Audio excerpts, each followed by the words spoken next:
పశుపక్షాదులకు నీరు అందుబాటులో ఉంచుదాం. ప్రతి ఒక్కరూ పర్యావరణ హితంగా జీవించాలి. సమస్త జీవరాశిని జీవించేందుకు కృషి చేయాలి.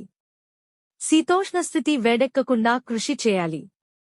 జెవి రత్నం, వ్యవస్థాపక కార్యదర్శి, గ్రీన్ క్లైమేట్ టీమ్, ఎన్జిఓ.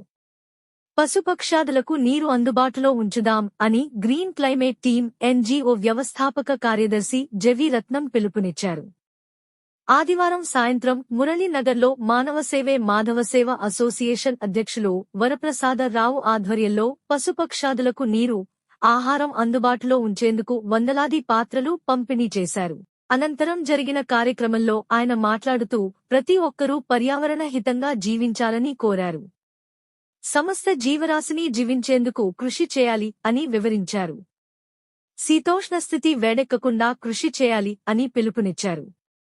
విత్తనాల బంతులు, ధాన్యం కంకులు, కుచ్చులు తయారు చేసి పశుపక్షాదులకు నీరు అందుబాటులో ఉంచాలని, మొక్కలు నాటాలని కోరారు. మనం అడవుల్లో, కొండలలో పర్యటించి అక్కడి వాతావరణం, జీవవైవిధ్యాన్ని పరిశీలించి పరిరక్షించాలని కోరారు.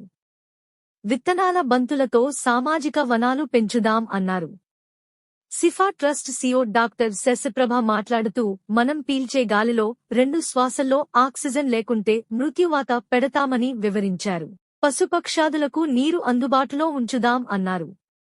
ఈ కార్యక్రమంలో మురళీ నగర్ రెసిడెన్స్ అసోసియేషన్ అధ్యక్షులు వరప్రసాద్, అసోసియేషన్ ఫౌండర్ భాను ప్రకాష్, జిల్లా district past governor Dwarakanath, past RC Subha, Om walkers అధ్యక్షురాలు ప్రమీల, కార్యదర్శి నిర్మల, వాకర్ క్లబ్ అధ్యక్షులు ప్రసాద్ రావు, కార్యదర్శి వర్మ, మహిళా వాకర్స్ అధ్యక్షురాలు Madhavi, Seshamani, international weight lifting referee Suryanarayana, Manava Seva association కార్యదర్శి శ్రీనివాసరావు, కోశాధికారి సూరిబాబు, పూర్వ అధ్యక్షులు సీతారామకృష్ణ, ఉపాధ్యక్షులు Santosh Kumar, joint secretary P Satish Kumar తదితరులు పాల్గొని మాట్లాడారు.